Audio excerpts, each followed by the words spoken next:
ए लाज मारे ठेलामा व्यापार गरेर मोमो चाउमिन बेचेर चाहिँ यो खेत जोड्नु भएको बुटोलतिर मोमो चाउमिन बेच्नुहुन्थ्यो। अब अहिले चाहिँ यहाँ झापामा आएर यसरी खेती किसान गरेर बस्नु पर्यो आज। ल जान्छौ बाबु पनि? जान्छु। ए माम गुन्द्रुकको झोल माम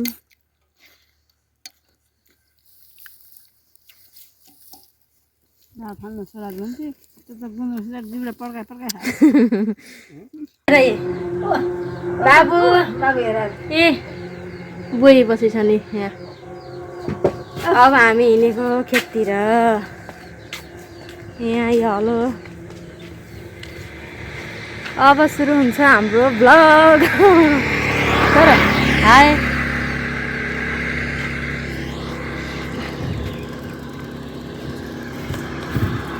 यो चाहिँ बाटो घ्याचर घ्याचर नगर नि छोरो, हेर न यसको पारा घ्याचर घ्याचर। हामी आफ्नो साइडमा जाने होला नि। ए सानोमा ओए उसलाई आफ्नै रङको भयो यता त हेर्नु। ए लाज मारे के बाबु।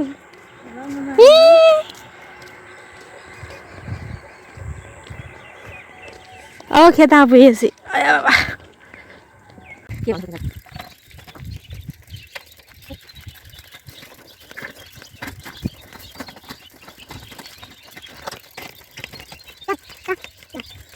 15-20 मिनटको हिँडाइपछि बल्ल बल्ल बल्ल यहाँ खेतसम्म बाटो पनि यस्तो रहेछ। मम्मी ड्याडीले चाहिँ 23 वर्षसम्म दुःख गरेर ठेलामा व्यापार गरेर मोमो चाउमिन बेचेर चाहिँ यो खेत जोड्नु भएको। चटपट पनि अरे। अरू के बेच्नु भएको थियो अरे मम्मी? मोमो चाउमिन फुल्की चटपट त्यही त हो।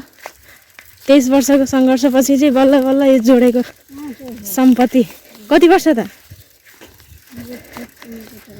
कति? नै किनेको त 7-8 वर्ष भयो। ए कमाउन लगाएको 8-9 वर्षमै किनिभ्याएको अरे। उहाँ बुटोलतिर मोमो चाउमिन बेच्नुहुन्थ्यो। अब अहिले चाहिँ यहाँ झापामा आएर यसरी खेती किसान गरेर बस्नु पर्यो आज। मम्मीको केही प्रतिक्रिया केही छ भने भन्नु होला के अरे। नत्र अब यस्तै हो किसानी मान्छे।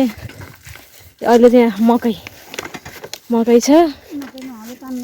ओ डेलले चाहिँ वहाँ जुम पनि हुँदो रहेछ बुढिया त।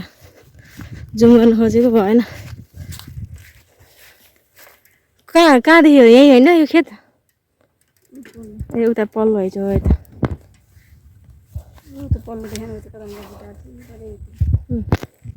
यो हाम्रो ड्याडीहरूले सङ्घर्ष गरेर किनेको खेत चाहिँ। अहिले मकै लगाइरहेछ। मकैको लागि झार पलायो भनेर गोड्न भनेर हलो लिएर आउनु भएको। हाम्रो चाहिँ केही उपत्ति छैन। मैले चाहिँ छोरोलाई ठुला मान्छेलाई लिएर आइछु यहाँ। ठुला मान्छे म भएर आइयो। हेरै छोरो लोटी लाने सिधा सिधा मकै हेरेको हो। ल हेर मकै जताजतै मकै छ यहाँ सबैतिर। सब अलि झापामा सबैतिर मकै नै छन् धेरै जस्तै। ड्याडी भात खान आउनु अरे। ल खेत चाहिँ यही हो। तिम्रो हजुरआमा पनि अब स्टार्ट गर्न थाल्नुभयो।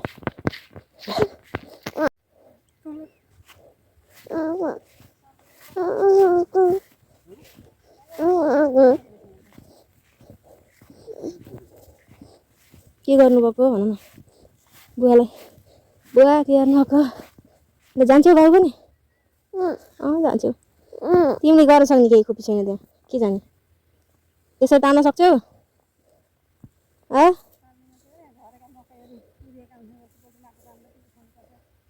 झरेका मकै अरे अब त ठुला भइसक्यो हैन र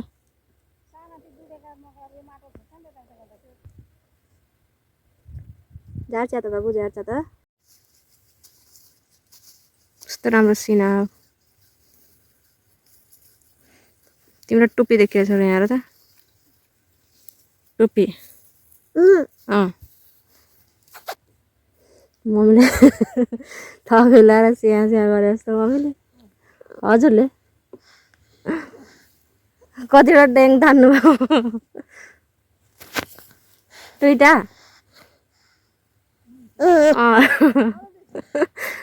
कति कति भएर आएको हामी 10-12 मिनट भयो क्या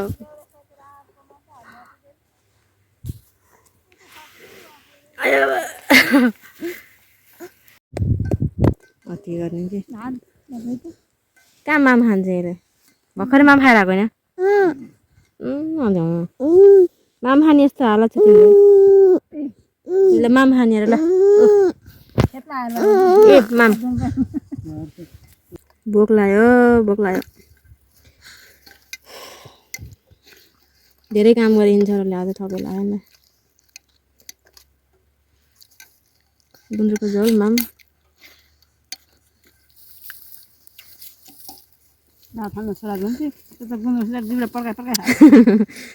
कस्तो मिठो गरी खाएको त नि भात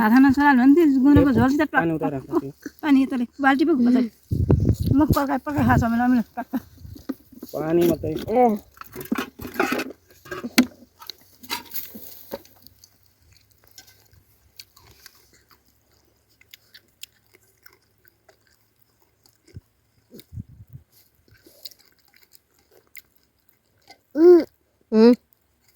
खाऊ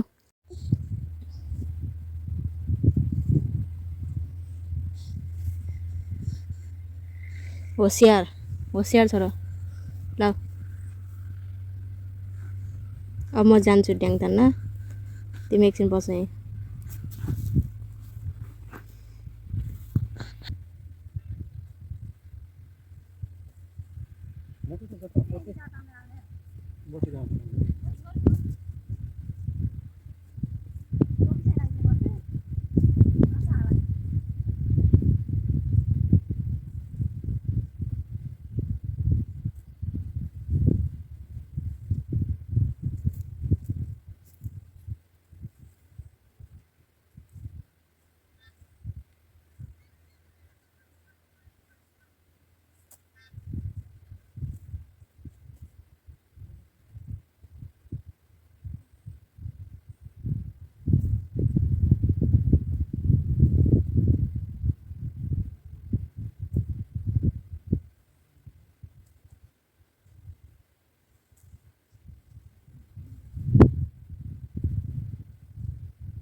कपडाको गति यहाँ त छि छ्या अब घर गएर जानु पर्ला जस्तो छ यो धेरै माटा खेलेर